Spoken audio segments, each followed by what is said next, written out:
Last 2 weeks and counting. If you are still playing on live to get that last rank update, look no further because we are here to give you what you need to climb those last ladder rungs to that shiny new ranked armor. Boast to all your friends about how you ended the set in Diamond and laugh at their Bronze League ranked armors. Hey everyone, and welcome to another ProGuides TFT video. Today we're going to be talking about patch 10.18's must-play comps and why they've been so successful. Make sure to play these comps when you can and you will definitely rise in rank. As with every top comps list, getting the top comp will not guarantee you first place, but it will give you a high enough chance for a top 4 finish, netting you that sweet LP. Positioning, items, and scouting are still your most important tools in this game, working together with your comp in order to give you that shiny first place. In this video, we will talk about each comp, a general playstyle guide, look at items they use and their positioning. This patch did not really change much from the previous one. However, we are changing it up a bit to show you one comp that was kind of fringe in the last couple patches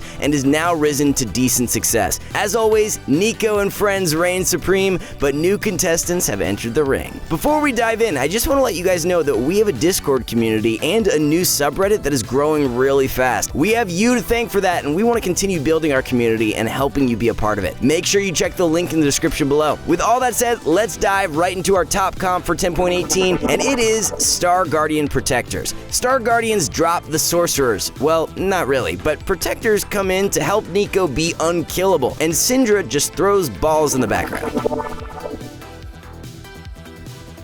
You play fairly normal early, unless you got unlucky. That involves level 4 on 2-1 or 2-2, and then pre-leveling for 8 or 10 XP on 2-3, so you get a level 5 roll on 2-5. You can play any kind of frontline plus DPS comps in the early game to carry your items. For example, Vanguard plus Ahri, Brawlers plus Infiltrators, Rebels plus Demolitionists, Protectors plus Sorks. Roll at level 7 and level 8. This is the only part that makes this comp hard to pick up. I'm sure that if you've been following our guide so far, you'll pick it up in a jiffy. Make sure that you don't roll too much on 7 and only do it to stabilize, like finding a 2-star Syndra or Nico. Otherwise, you will fall behind and have difficulty finding the Janna. You also have the option of running 4 Protectors in the early to mid-game if you can find them. At level 8, all in to find upgrades and hopefully a Janna to stabilize. You also want either a Xerath or a Lulu, or a Victor to serve as an item holder for Xerath. It's really important you go 8 on 4-3 with a lot of gold to consistently find Janna, but not so low on HP that you die in 1-2 fights. You can play this comp with 2 or 4 Protectors depending on your situation. The 2 Protector version is both more popular and overall stronger, but if you get too many tank items, you can make a mean Protector comp in the late game with Urgot and maybe a Force of Nature, like this. Positioning for this comp is fairly front to back in the early and mid game. Prots at the front, Sorcerers at the back. Make sure to arrange a couple units in front of the Syndra to protect from Infiltrators. In the 2-prot version, having Nico solo in the front line, especially if she's 3-star, is recommended, like this. Make sure to scout and switch positions randomly to fully mind game your opponents. This comp prioritizes blue buff for Syndra and Nico items. Nico works well with a variety of items, mainly revolving around health and tanky stats. Bramble, Warmogs, and Ionic Spark are excellent on her, with Guardian Angel and Quicksilver being great as well. Syndra can get any AP items like Rabadons or Ludens, but she also really needs the blue buff, until the late game at least. Prioritizing Nico will probably net you more wins, but if you have a 3-star Syndra, do Itemizer. Next comp down the line is Space Pirates Rebels. Like last week, this comp has been refined in its gameplay and is becoming a lot more popular in 10.18 meta. It is a must-play comp, especially due to the sheer fun of getting more than 30 items per game if you get that early GP.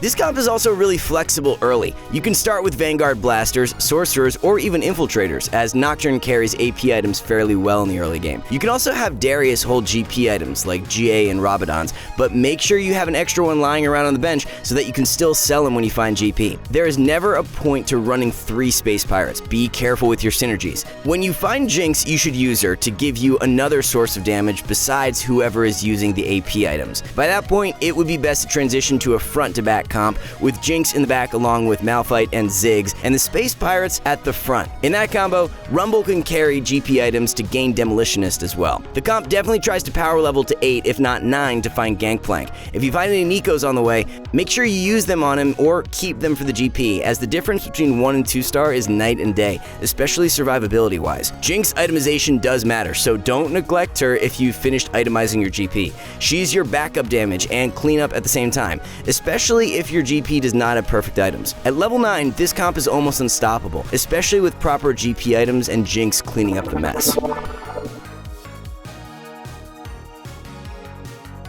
The comp looks like this at its best at level 9. If you haven't found Aurelion Sol yet, a Malphite or another Rebel there is fine, but don't make Ziggs into hook bait since his stun is actually impactful at the start of the fight. Gangplank is always in the front to soak damage and ult quickly, and if you have Ionic Spark on Jace, have them close by to affect the frontliners with the MR reduction. Make sure you avoid those Rivens in the middle. Also, you might want to avoid the mech a lot of the times, as GP can die and then res from the GA right into mech ulti and never manage to ult, which is so sad when it happens. Guardian Angel is the most important item in the comp, as well as any 8P items you can get. Many BF swords or recurve bows are used by Jinx, with Giant Slayer and Rapid Fire Cannon being really strong on her.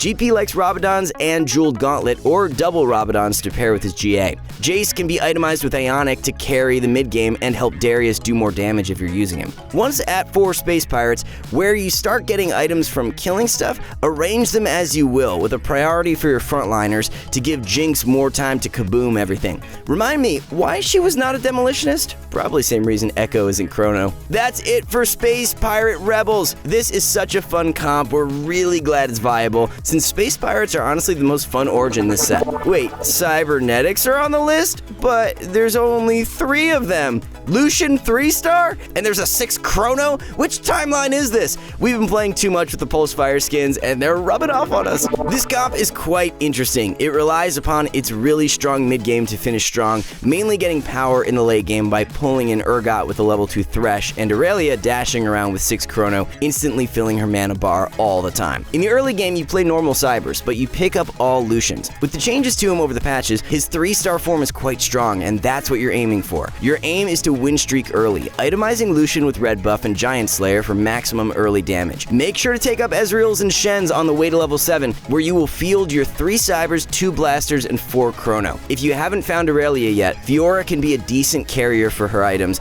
as well as being a Blade Master. If you found Riven, she will actually be doing a lot of work. At level 7, you will be slow rolling for Lucian and hopefully Aurelia 2-star. You have to move on to level 8 and 9 quite fast though in order to get your 6 Chrono in, so don't stay there forever. You will complete the comp at level 9 with a Wukong and a Thresh. From then on, it's just Urgots that you pull in, and trust me, with 6 Chrono, Thresh pulls stuff in fast. As a level 9 comp, it's definitely not easy to pull off, but due to the massive win streaks you can go on with it, you often have the gold to do so.